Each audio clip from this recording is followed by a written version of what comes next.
Salam la famille, voici la troisième et dernière partie de la conférence du docteur Zakir Naik en Indonésie du 12 juillet. Dans cet extrait final, il termine son analyse sur les accusations souvent portées contre l'islam. Il répond à une question essentielle. L'islam s'est-il propagé par la force ?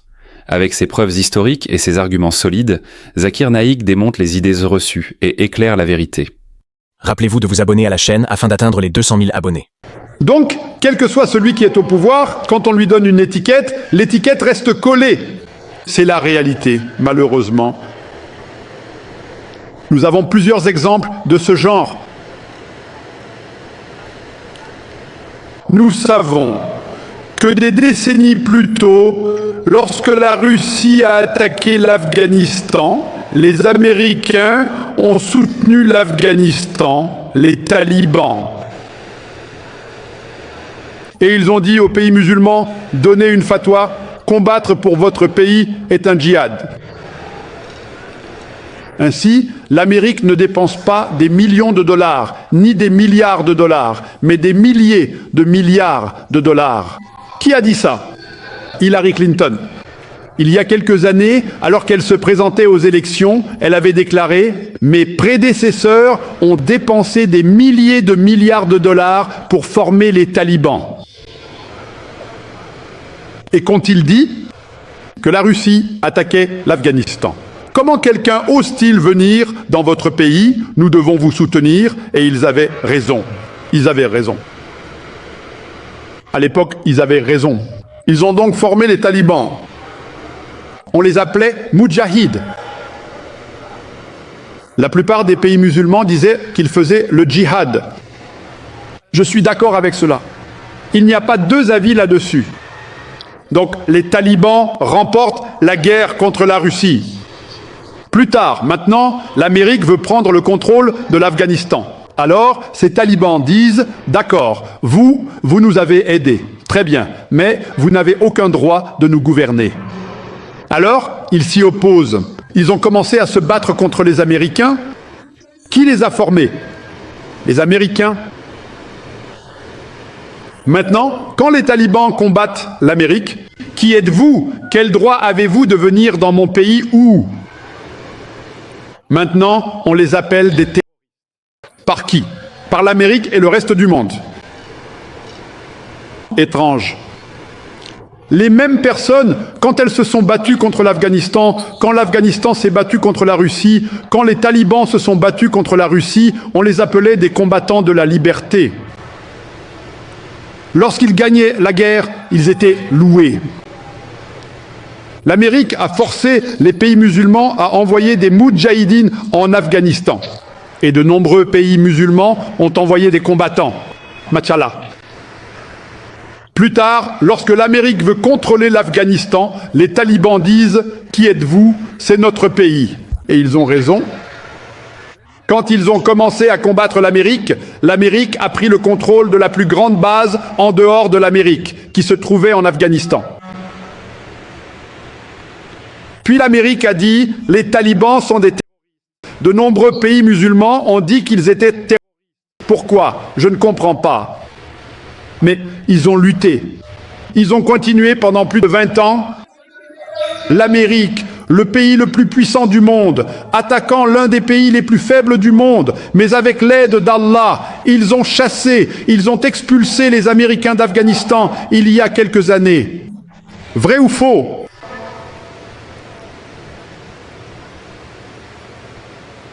Maintenant, même si c'est un pays tout à fait légitime, il y a des sanctions économiques importantes contre eux.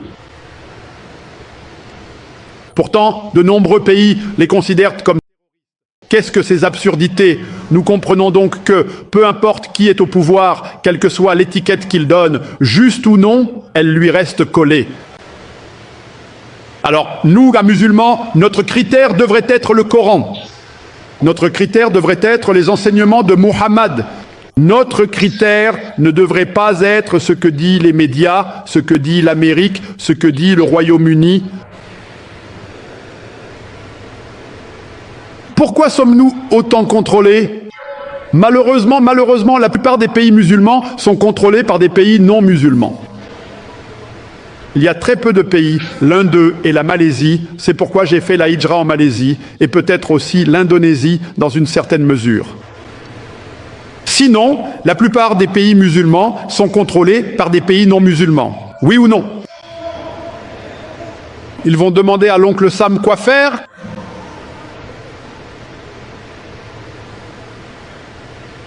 Nous ne devrions craindre que le Tout-Puissant Allah et personne d'autre, absolument personne. Ils mettent une étiquette et ils attaquent. Qu'ont-ils fait? Qu'a fait l'Amérique? L'Irak, arme de destruction massive. Ils ont attaqué l'Irak, n'est-ce pas? Ils ont attaqué l'Irak, arme de destruction massive. Ont-ils trouvé quelque chose? Non, il n'y avait aucune arme. Je ne suis pas un fan de Saddam Hussein. Mais simplement parce qu'il devenait puissant, qu'il était musulman, ils ne voulaient pas qu'il devienne puissant, ils ont lancé une accusation. De nombreux pays se sont unis et ont attaqué l'Irak. Ils se rendent compte que c'était une fabrication. Machallah. Aujourd'hui, c'est le 12. Il y a 2 jours, il a eu 100 ans. Machallah. Il avait un tribunal à Kuala Lumpur, le tribunal de guerre de Kuala Lumpur.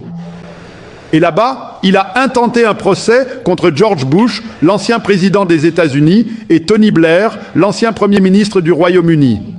Et il a fait appel à des juges internationaux et ils ont rendu un verdict selon lequel ces 2 personnes sont responsables d'avoir fabriqué des preuves, bombardé l'Irak et tué des millions d'enfants, d'êtres humains innocents. Des centaines de milliers. Et ils ont rendu un verdict selon lequel, s'ils devaient entrer, poser le pied en Malaisie, ils seraient arrêtés. Au moins, il y a quelqu'un. Pourquoi sommes-nous si faibles?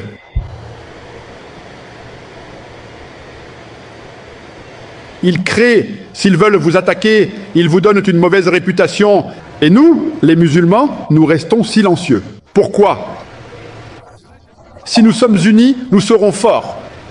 Donc, pour revenir au sujet, le point de vue de l'islam sur le terrorisme et le djihad.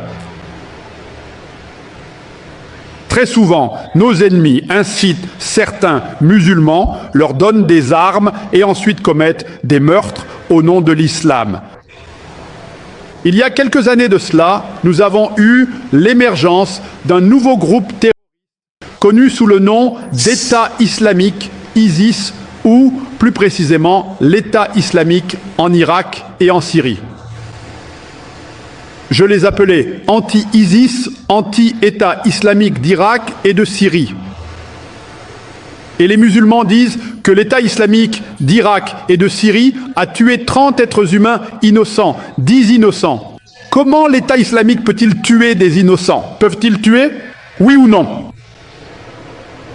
Ainsi, nous, musulmans, aidons nos ennemis qui ont créé ce groupe. Oh, l'État islamique tue des innocents. Je leur ai dit que c'était une appellation erronée. Imaginez si un faux homme venait me donner une interview et prétendait être le président des États-Unis. Si je dis « j'ai interviewé le président des États-Unis à Bandung », croiras-tu? Oui ou non? C'est un faux. Vous direz que le docteur Zakir Naik a interviewé un faux président américain, droite. De la même manière, je les appelle les groupes anti-État islamiques d'Irak et de Syrie, qui sont des organisations anti-ISIS.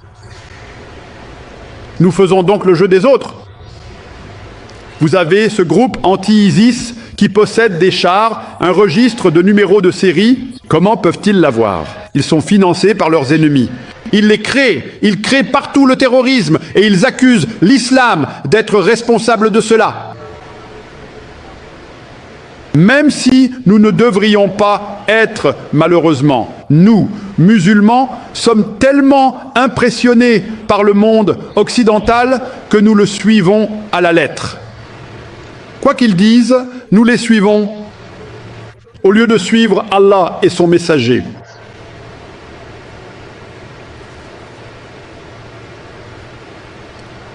Je vais simplement conclure mon discours en répondant à une allégation très courante selon laquelle l'islam se serait répandu par l'épée. L'islam vient du mot racine salam, qui signifie paix. Il est aussi dérivé du mot arabe salam, qui signifie soumettre sa volonté au Tout-Puissant. Donc l'islam signifie la paix acquise en soumettant notre volonté à Dieu Tout-Puissant. Maintenant, si vous traduisez « l'islam s'est répandu par l'épée », cela veut dire que la paix s'est répandue par l'épée. Cela semble un peu étrange, n'est-ce pas? Cela paraît contradictoire. La paix a été répandue par l'épée. La paix peut-elle être répandue par l'épée? Et la réponse est non, et j'y reviendrai plus tard. En islam, l'islam est une religion pacifique. Elle propage la paix. Mais en dernier recours, l'islam permet d'utiliser la force pour maintenir la paix. Comme chaque pays, ils veulent la paix, mais chaque pays a aussi une police, n'est-ce pas? Pourquoi faire? Pourquoi la police porte-t-elle une arme? Est-ce qu'elle porte une arme pour terroriser les innocents? Non, c'est pour terroriser les criminels. Donc chaque pays, y compris l'Indonésie, a une force de police. Pourquoi? Pour ces personnes qui ne veulent pas que la paix soit maintenue. Il y a des êtres humains qui ne veulent pas que la paix soit maintenue, car si la paix est maintenue, ils seront perdants. Donc, pour leur propre intérêt, ils veulent que la paix soit perturbée. C'est donc le rôle de la police de chaque pays de veiller à attraper ces personnes. Et même s'ils doivent utiliser la force, ils peuvent le faire pour les arrêter. De la même manière, l'islam est une religion pacifique. Elle est contre la violence, mais en dernier recours, elle autorise l'usage de la force pour maintenir la paix.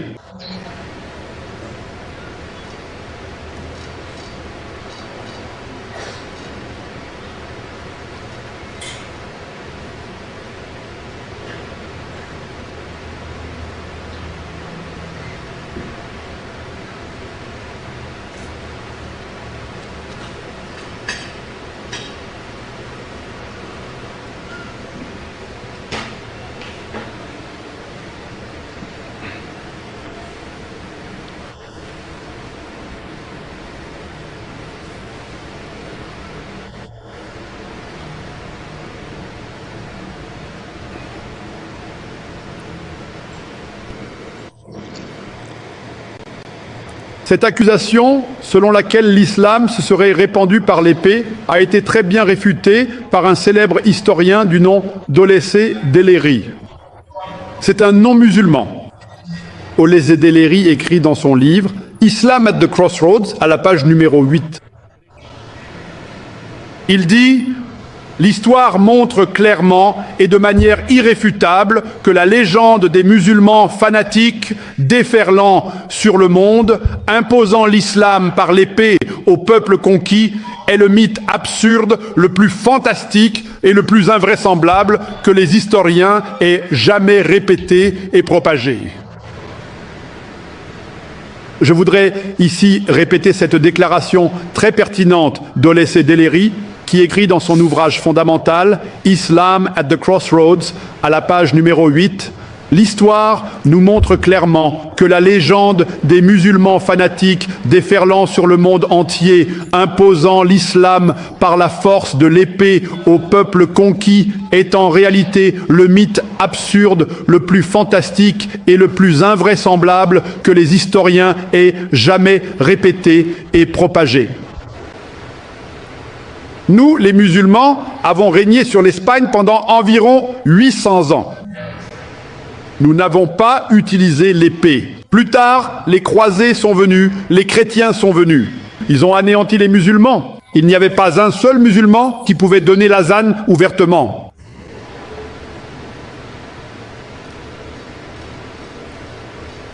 Nous, musulmans, avons dirigé les terres arabes pendant les 1400 dernières années. Pendant 1400 ans, nous, musulmans, avons régné sur les terres arabes. Puis, les Britanniques sont venus.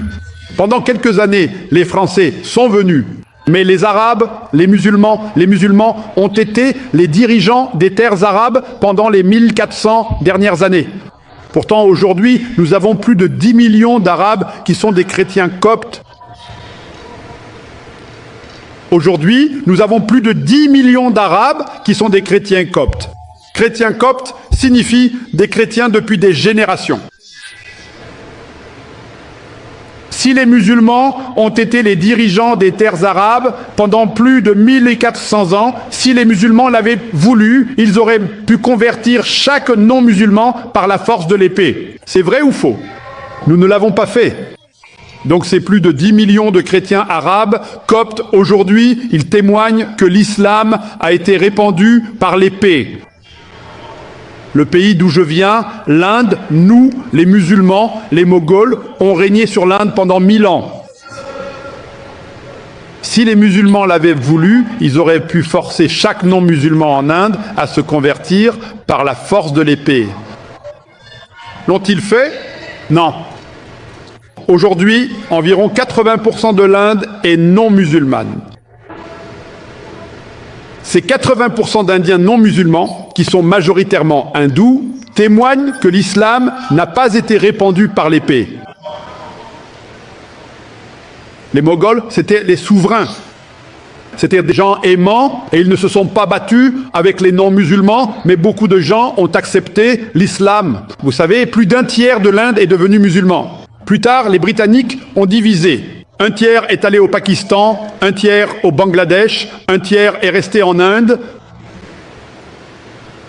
Ils prétendent que les Indiens sont 14,3%, mais moi je dis qu'ils sont plus nombreux. Ils sont proches de 18 à 20%, soit plus que les musulmans d'Indonésie, selon moi, selon mes recherches. Donc aujourd'hui, les 80% de non-musulmans en Inde, dont la majorité sont hindous, témoignent que l'islam ne s'est pas répandu par l'épée.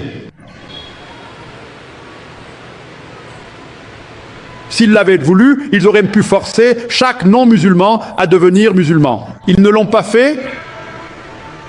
Aujourd'hui, l'Indonésie est un pays qui compte théoriquement le plus grand nombre de musulmans. Le pays qui compte le plus grand nombre de musulmans au monde, c'est l'Indonésie. Je vous demande, quelle armée musulmane est venue en Indonésie? Quelle armée musulmane est venue en Indonésie? Comment cela s'est-il répandu? Par les commerçants. Les commerçants arabes sont venus et ils ont propagé la religion.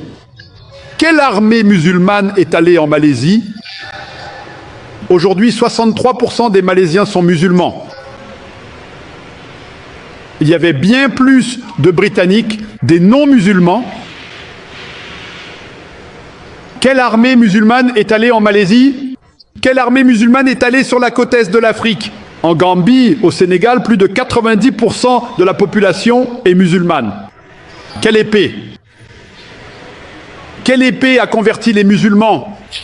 Thomas Carlyle donne la réponse dans son livre « Les héros et le culte des héros ».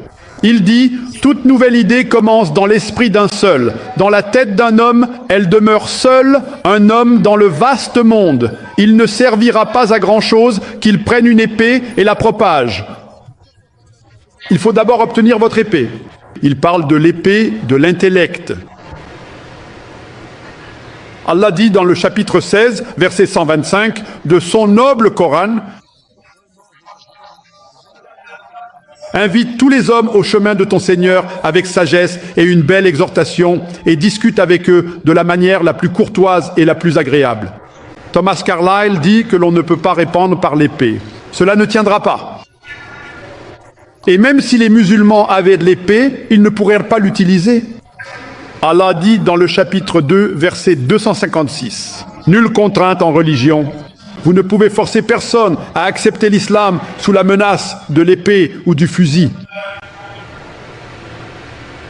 Selon un rapport, vous savez, aujourd'hui, bien que les médias dénigrent l'islam, selon un article paru dans Newsweek en 1979, le 16 avril 1979, il y était dit que plus de 150 000 livres ont été écrits contre l'islam en l'espace de 50 ans. Cela signifie que plus d'un livre est écrit contre l'islam chaque jour.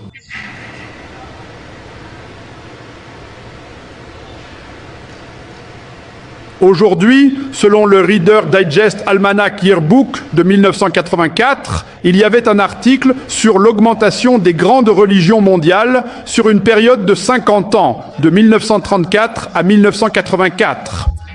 Et savez-vous quelle était la religion numéro 1? L'islam, avec 235%. En l'espace de 50 ans, de 1934 à 1984, l'islam a augmenté de 235%. Le christianisme seulement 47%. Je pose la question. Quelle guerre a eu lieu entre 1934 et 1984 qui a converti des non-musulmans à l'islam? Quelle guerre? Quelle guerre? Donc si l'islam se répand par l'épée, quelle guerre a eu lieu pour que le nombre de musulmans augmente de 235%?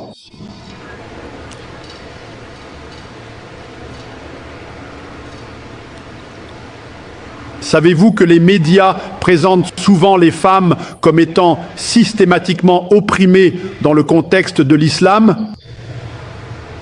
Parmi toutes les personnes qui acceptent l'islam, savez-vous que les 2/3 sont des femmes? Aujourd'hui, les femmes américaines acceptent l'islam. Les femmes européennes acceptent l'islam. Qui les force à accepter l'islam? Aujourd'hui, la religion qui connaît la croissance la plus rapide au monde est l'islam. La religion qui connaît la croissance la plus rapide en Amérique est l'islam. La religion à la croissance la plus rapide en Europe et dans le monde est l'islam.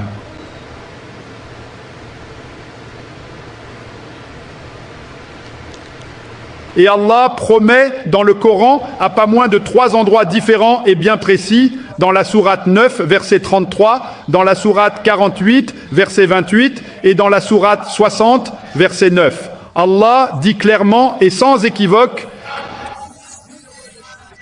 Allah a envoyé son messager avec la guidée et la vraie religion afin qu'elle prévale sur toutes les autres religions, sur tous les autres ismes, que ce soit le christianisme, l'hindouisme, le judaïsme, le bouddhisme, le sécularisme, l'athéisme.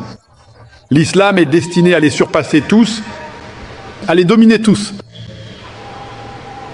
Et Allah dit à un endroit bien précis et clairement défini, et Allah suffit comme témoin. Et à 2 endroits, même si cela déplaît aux polythéistes, je voudrais conclure mon discours par une citation du docteur Adam Pearson.